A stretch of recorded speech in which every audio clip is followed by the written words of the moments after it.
AI 교육을 하고 AI 솔루션을 도입했지만 여전히 AX는 모호합니다. 리더들은 2026년 어떻게 AX 로드맵을 짜야 할까요? 국내 AX 최고 전문가 김지연, 박성혁의 리더를 위한 AX 로드맵 설계 워크숍. AX 전략 수립의 프레임워크 설명과 워크북 제공.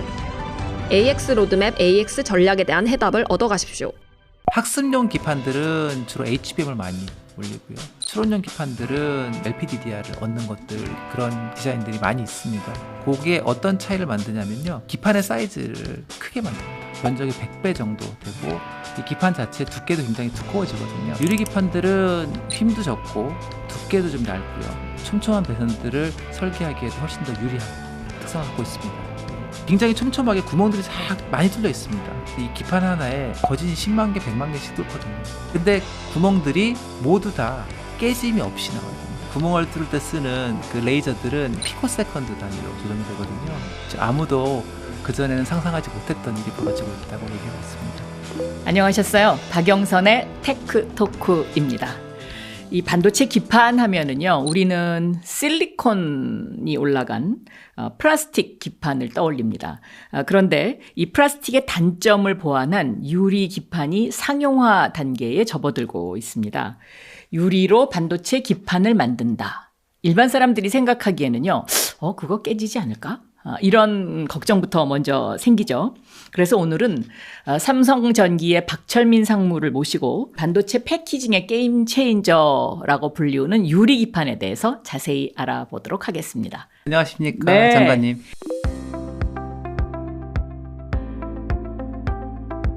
그 앞에 유리 기판을 세워놓으셨네요. 네, 그렇습니다. 네. 지금 요거는 코어라고 불리는 그 안에 들어간 유리 기판의 기본체이고요. 유리 기판을 완성을 하면 이렇게 요것처럼 이제 다른 물질들을 붙여가지고 회로도 만들고 다른 부품도 넣고 그래가지고 유리 기판으로 만들어진 HBM이 12개 들어가는 SOC가 4개 들어가는 기판입니다. 그러니까 이미 거기에 지금 HBM 들어가기 직전.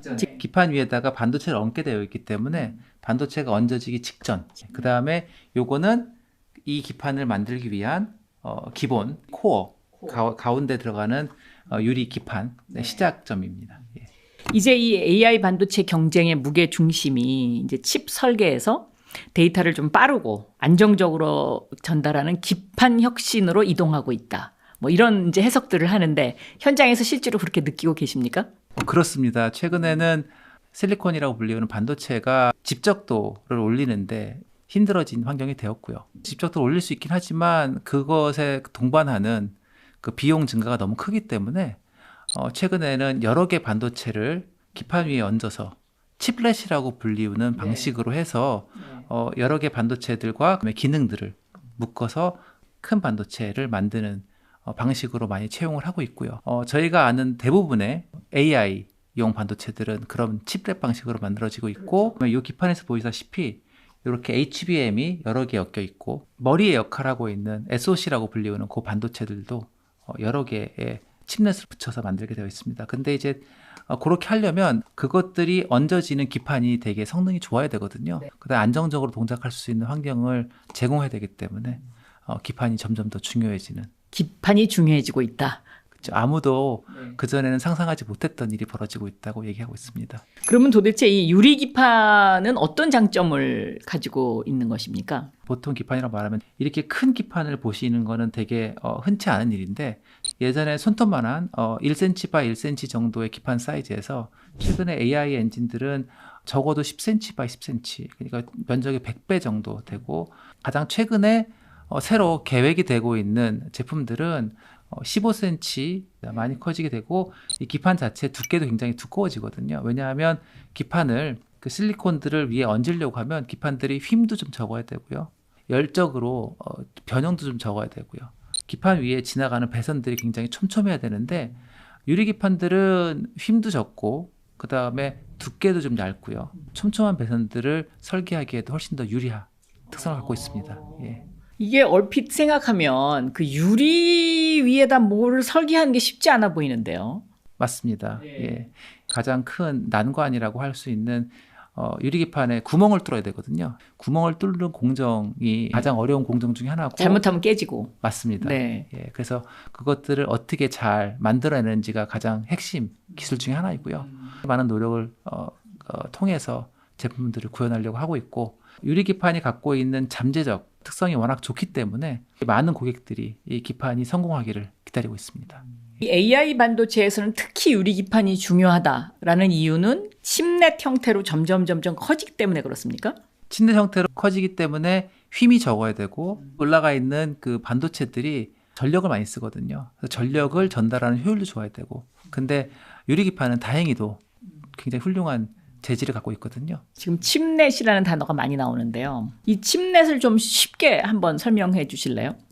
굉장히 어려운 질문을 하시는 제가 노력 한번 해보도록 하겠습니다. 예, 저희가 사용하는 반도체들은 로직이라는 반도체가 있고요. 그 다음에 메모리라는 반도체가 있습니다. 근데 그 메모리와 로직이 예전에는 컴퓨터 열어보시면 떨어져 있었잖아요. 보드에 보면은 CPU가 이쪽에 있고 그 다음에 이쪽에 메모리들이 꽂혀 있는 그런 방식이었는데 지금은 그것들이 기판 하나로 올라오는 저장 장치와 그 다음에 연산 장치가 한꺼번에 이렇게 다 뭉쳐져 있는 형태를 띠고 있거든요. 그래서 굉장히 효율도 좋아지고 많은 것들 저장할 수 있는데 점점 더 사람이 생각하고 그 다음에 기억을 저장하는 것과 비슷한 방식으로 점점 만들어가는 게 칩넷이라고 보시면 되고요. 네. 메모리와 로직 반도체들이 같이 올라가는 것들이 저희가 가장 흔하게 보는 칩넷. 그 다음에 최근에는 그 로직 반도체들 자체도 워낙 그 다양한 기능들이 필요하기 때문에 쪼개가지고 칩넷으로 묶어놓거든요. 네. 그래서 그것들도 새로운 방식입니다. 예.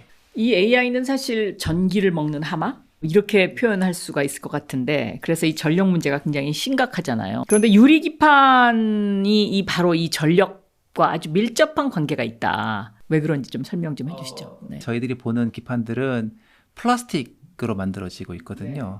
플라스틱의 특성이 굉장히 얇은 배선을 만들거나 저항이 낮은 그런 배선들을 만들기가 쉽지 않습니다. 근데 유리기판들은 그런 것들을 훨씬 더 자유롭게 구현할 수 있기 때문에 기판 위에 올라가 있는 SOC들이 사용하는 전력이 수백 와트이거든요. 그 수백 와트를 지탱하는 전류가 500암페어에서 1000암페어 정도 최근에 되고 있습니다. 근데 그 전류를 제공하는 도선이 이 유리기판의 구멍들을 통과해서 지나가게 되어 있는데 구멍들의 유효 저항이 플라스틱 기판보다 한 서너 배 좋습니다. 그래서 굉장히 그 전력을 전달하는데 효율이 좋고요. 그것 때문에 단지 AI 고객들만 유리기판에 관심을 갖는 게 아니고요. 최근에는 그러니까 전력을 생산하고 전력을 보내주는 파워 디바이스 쪽에서도 유리기판에 되게 관심이 많습니다. 네. 예. 그러니까 기존의 플라스틱 기판이 갖고 있는 열팽창 문제라든가 또 휨 현상, 또 신호 손실 뭐 이런 거 등등등등을 유리기판은 겪지 않아도 된다. 해결할 수 있다. 아직까지 상용화가 된 제품은 없기 때문에 잠재력이라고 말하는 게 잠재적 능력을 가지고 있다. 예, 그렇게 말하는 게 맞는 것 같습니다. 그런데 이제 이 유리기판을 이제 일반적인 상식으로 보면 삼성전자에서 개발할 것 같은데 왜 삼성전기에서 합니까? 삼성전기는 플라스틱 기판을 지난 25년 동안 양산을 해왔고요. 신사업, 신성장으로 굉장히 자연스럽게 유리기판을 들여다본 거는 저희의 발전 방향이었고 삼성전기가 갖고 있는 유리기판 제조 공정을 보면 유리기판과 지금 저희가 양산하고 있는 플라스틱 기판의 장점들을 모아서 유리기판 양산 계획을 세우고 있거든요. 그래서 삼성전기는 굉장히 유리한 위치에 서 있다라고 말씀드릴 수 있군요. 그렇군요. 역시 이제 그 경험이 많다. 기판에. 그렇습니다. 네, 예. 네. 지금 그 기판의 그 완성품이 어느 정도 합니까? 값이? 상당한 값을 받고 있습니다. 예. 그 상당한 값이라 하면 플라스틱 기판은 대략 얼마인데 유리 기판은 얼마다. 뭐 이렇게 비교가 가능한가요? 그러니까 기판이 보통은 그 반도체 값에 상당히 저렴한 그런 그 가격을 형성하고 있었는데요. 최근에 유리 기판뿐만 아니고 AI용 기판들은 면적당 반도체 값에 상당히 근접한 값을 받고 있습니다. 예. 그러니까 이제는 유리 기판이 경쟁력의 아주 중요한 부분이 되겠군요. 근데 경쟁사인 SKC 훨씬 더 먼저 시작했고 앞서 있다. 뭐 이런 이야기도 있어요. 저는 경쟁사가 있는 게 너무 반가운 지금 상황이고요. 시장이라는 게 저희만이 끌고 갈 수 있는 그런 짐을 질 수 있는 것도 아니고요. 경쟁사랑 같이 경쟁을 하면서 발전해 나가는 게 맞다고 생각을 하고 실제로 에코시스템도 그렇게 발전을 하거든요. 고객들이 다양한 선택을 할 수 있게 되는 환경이 생성되는 게 중요하다고 생각을 하고 다른 회사들도 같이 경쟁하시기를 기대하고 있습니다. 이 제조 수율에 좀 어려움이 있지 않을까 하는 생각이 들어요. 왜냐하면 유리기판이라는 게 이 충격에 약하고 잘 깨지고 그 난제를 어떻게 극복합니까? 그 중심이 되는 코어 유리를 그 제대로 만들어야 기판도 제대로 만들 수 있거든요. 그래서 유리를 만드는 전문 회사들 있지 않습니까? 네. 예, 그런 회사들하고 같이 많은 연구를 하고 있고 그다음 공동 개발도 하고 있고요. 유리 회사, 기판 회사, 그다음에 저희의 고객 모두 모여서 그런 난제들을 극복하는 것들을 연구하고 있습니다. 거기에 핵심이 뭔가요? 일단은 유리 회사들은 유리가 깨지지 않게 만들어주는 걸 그렇죠. 네. 유리를 가공할 때 그 다른 현상 때문에 상하지 않게 만드는 게 중요하고요. 다들 유리가 이제 디자인된 강도가 있지 않습니까? 그 강도 안에서 저희가 이제 기판을 만들어야 되는 거죠. 거기에 집중을 하고 그 다음에 아무리 유리 회사와 기판 회사가 집중을 하더라도 실제로 이 기판들이 AI 시스템에 들어가서 어떤 환경을 만날지는 모르거든요. 그래서 저희 고객들과 같이 일을 해서 애들이 들어간 시스템들이 어떻게 신뢰성을 보일지 그런 것들을 연구하는 것을 같이 하고 있습니다. 이 유리기판의 이제 초정밀 가공 기술, 흔히 TGV라고 Through Glass Via. 이게 기술적 아주 난제 중에 하나다. 이게 핵심이다. 뭐 이런 이야기를 하는데 그걸 좀 잘 설명해 주시겠어요? 유리창도 있고 자동차 유리도 있고 디스플레이도 다 유리를 쓰는데 디스플레이에 쓴 유리는 또 엄청 크지 않습니까? 그렇죠. 예, 그런 것들은 막 뭐 100인치를 문제없이 쓰는데 유리기판은 뭐가 힘들길래? 그런 질문을 많이 합니다. 근데 유리기판이 가장 평상시 저희들이 쓰는 유리의 사용 환경과 다른 게 뭐냐면 방금 말씀하신 것처럼 TGV, Through Glass Via라고 해서 이제 보면 굉장히 촘촘하게 구멍들이 쫙 많이 뚫려 있습니다. 이 기판 하나에 거진 10만 개, 100만 개씩 뚫거든요. 근데 구멍들이 모두 다 깨짐이 없이 나와야 돼요. 두 번째, 이것들을 배선을 만들 때 그 구리들이 그 안으로 들어가거든요. 네. 근데 구리의 열팽창률과 유리의 열팽창률이 워낙 다르거든요. 그렇죠? 그래서 열 환경에 들어가면 이 팽창률이 달라서 또 유리가 또 깨질 수가 있습니다. 그래서 그 저희가 제작할 때 깨지지 않게 만들어야 되고요. 그 다음에 거기에 구리를 채우고 AI 동작 환경에 문제가 없이 제작을 해내는 게 가장 중요한 기술이라고 볼 수 있습니다. 그렇지만 어찌됐건 100만 개 가까운 그 TGV 홀들이 크랙이 없도록 만드는 게 가장 큰 기술입니다. 예. 보통 일이 아니죠. 맞습니다. 예. 그러니까 EUV 장비만큼 섬세해야 되는 건가요, 그러면? 다르다고 말씀드리겠습니다. 예, 다르다고 말씀. EUV는 섬세하게 선들을 많이 그어줄 수 있게 도와주는 것들이고요. 이 유리 기판에 구멍을 뚫을 때 저희가 레이저도 쓰고 화학도 쓰고 그러거든요. 그래서 그것들을 얼만큼 조심스럽게 가공을 해낼 수 있느냐. 가공 기술이기 때문에 다른 난제라고 말씀드리는 게 맞는 것 같습니다. 피부과에 가서 레이저로 막 이렇게 하는 그런 게 막 연상되는데요. 비슷합니다. 구멍을 뚫을 때 쓰는 그 레이저들은 굉장히 정밀한 레이저들이라고 구멍을 뚫는 펄스가 피코세컨드 단위로 조정이 되거든요. 이제 이 AI의 대세가 그동안의 훈련에서 추론 시장으로 좀 변화가 크게 되고 있잖아요. 그러면 이 유리기판이 추론용 반도체 시장에 가져올 어떤 파급 효과랄까요? 뭐 이런 게 예상되는 게 있습니까? 학습용 기판들은 주로 HBM을 많이 올리고요. 추론용 기판들은 보통의 메모리나 아니면은 저전력 메모리라고 불리우는 LPDDR을 얻는 것들 그런 그 디자인들이 많이 있습니다. 거기에 어떤 차이를 만드냐면요. 그 기판의 사이즈를 크게 만듭니다. 아까 말씀드린 것처럼 기판의 사이즈가 커지게 되면 휨, 그 다음에 열적 특성들이 중요해지고 두께도 중요해지고. 근데 유리 기판들은 플라스틱 기판보다 상당한 강점을 가지고 있기 때문에 게임 체인저로 등장할 가능성이 아주 높습니다. 추론용 시장에서. 맞습니다. 네. 이게 뭐 2030년 정도 되면은 완전히 상용화가 될까요? 아니면은 그 상용화 시기를 언제쯤으로 보고 있습니까? 저희는 시험 양산은 27년 정도 27년. 라고 얘기를 거기서 하고 있고 인더스트리 전체가 28년부터는 시험 양산이 들어가서 이 30년 정도는 성숙하지 않을까 생각하고 있습니다. 네. 그러면 2026년은 이 시험 양산을 위해서 열심히 달려야 되는 그런 한 해네요. 맞습니다. 네. 최근에 뭐 보도에 보면은 뭐 유리기판도 완판됐다, MLCC도 완판됐다, 뭐 보도가 막 나왔는데 그러면 이건 무슨 의미인가요? 아직 양산이 안 됐는데. 아니기 때문에 네. 완판은 아니고요. 아, 예. 그만큼 관심을 많이 보인다 이런 그렇지, 뜻인가요? 그렇습니다. 예. 특히 어디서 많이 관심 보입니까? AI 고객들이 네. 많이 관심을 갖고 있고요. 네. 예. 요즘엔 전력 디바이스 쪽에서도 관심을 좀 갖고 있고요. 그렇습니다. 주파수 특성이 좀 좋거든요. 그래서 안테나 이쪽에서도 관심 많이 갖고 있고. 예. 그래요? 이 재질 자체가 저희가 노이즈라고 말하는 바라지 않는 시그널들이 들어오는 것을 좀 잘 견뎌주는 특성이 있거든요. 예. 이 삼성전기의 또 다른 이제 핵심 사업 중에 하나가 MLCC, 멀티레이어 세라믹 캐파시티, 적층 세라믹 캐파시티, 캐패시터. 그 MLCC라는 게 우선 뭔지 좀 설명을 해주시고 왜 삼성전기 제품이 좋은지도 한번 자랑 한번 해보시죠. 그 MLCC라는 게 그 다층, 적층이라고 말씀드렸잖아요. 그 세라믹으로 만든 것들이 굉장히 좋은 절연체거든요. 예, 그래서 그 도체와 세라믹이 자기니까 절연체 이것들을 쭉 굉장히 많은 층을 쌓아가지고 집적된 캐패시터를 만드는 게 MLCC 방식이고요. 이 MLCC는 어디에 쓰는 건가요? MLCC는 저희가 상상할 수 있는 모든 전기를 사용하는 기계에 쓰입니다. 휴대폰에도 많이 쓰이고요.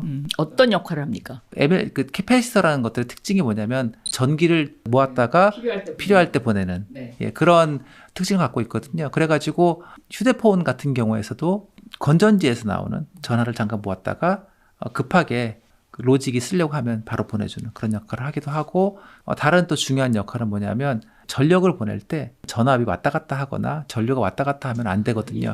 일정하게 보내는 역할을 합니다. 그러니까 AI 그 반도체들이 전력을 많이 사용한다고 말씀드렸습니까? 그래서 굉장히 그 AI 반도체에 MLCC가 많이 쓰이고요. 가장 최근에 많이 응용이 생겼던 곳은 전기 자동차에 전력을 엄청 쓰지 않습니까? 그렇죠. 예, 그래서 그 전기 자동차에도 엄청 많이 쓰였고요. 그러니까 배터리에 이게 들어갑니까? 배터리와 그 전기가 사용되는 그 중간에서 조절을 해주는 게이트키퍼 같은 거군요. 맞습니다. 예. MLCC가 삼성전기가 왜 잘하는지 그 얘기를 안 하셨네요. 삼성전기가 아까 말씀드린 것처럼 굉장히 연구 개발을 많이 해가지고요. 용량이 크고 그러니까 그 전기 자동차에 쓰이는 굉장히 고압을 견딜 수 있는 그런 캐패시터들이 많거든요. AI 쪽에서 많이 쓰이고 저희가 최적화되어 있는 MLCC들을 많이 만들어서 최근에 많은 각광을 받고 있습니다. 가장 큰 고객이 어디입니까? 말씀드린 것처럼 AI 고객들. 제가 질문하는 거는 그러니까 어느 회사냐 뭐 이런 겁니다. 알고 있습니다. 저희 고객들에 대해서는 그거는 말씀드리기가 쉽지 않고요. 예. 그래서 자꾸 AI 고객들 뭐 이렇게 대답을 하시는군요. AI 고객들 그다음에 전기자동차 고객들. 네. 그러면 현대자동차에도 들어가나요? 저희가 쓰는 전기를 사용하는 모든 기구에는 저희 MLC는 다 들어갑니다. 뭐 예를 들면 테슬라도 고객입니까? 전기 자동차 고객들은 대부분 저희 고객이라고 보시는 게 맞습니다. 그럼 2026년 반도체 업계에는 어떤 한 해가 될까요? 반도체 업계는 굉장히 좋은 기회가 눈앞에 있고요. 그 기회를 집중력 있는 실행력으로 잡아가야겠죠. 큰 사업을 만들 수 있는 좋은 기회가 펼쳐지는 한 해라고 생각을 합니다. 어떤 쪽으로 기술의 트렌드가 가겠습니까? 특히 이제 이 AI 반도체가 제가 보기에는 더 무게중심이 실릴 것 같은데. 맞습니다. 이제 AI 반도체 쪽으로 무게중심이 실리는 건 확실하고요. 앞에 얘기하셨던 칩넷이라든지 다양한 다른 반도체를 어떻게 그 고객이 원하고 시장이 원하는 방식으로 엮어낼 수 있는지가 최적의 솔루션을 만드는 방법이라고 생각을 하고 반도체를 하는 사람들의 요구는 주문형 반도체이기 때문에 얼만큼 빨리 대처할 수 있는지가 중요한 것 같습니다. 2026년 한 해 열심히 뛰셔서 원하시는 일 다 이루셨으면 좋겠습니다. 박영선의 테크톡, 오늘은 삼성전기의 박철민 상무를 모시고 반도체의 패키징의 게임 체인저가 될 유리기판에 대해서 자세히 알아봤습니다. 감사합니다. 감사합니다. 네. 예. 미래를 먼저 보다 티타임즈.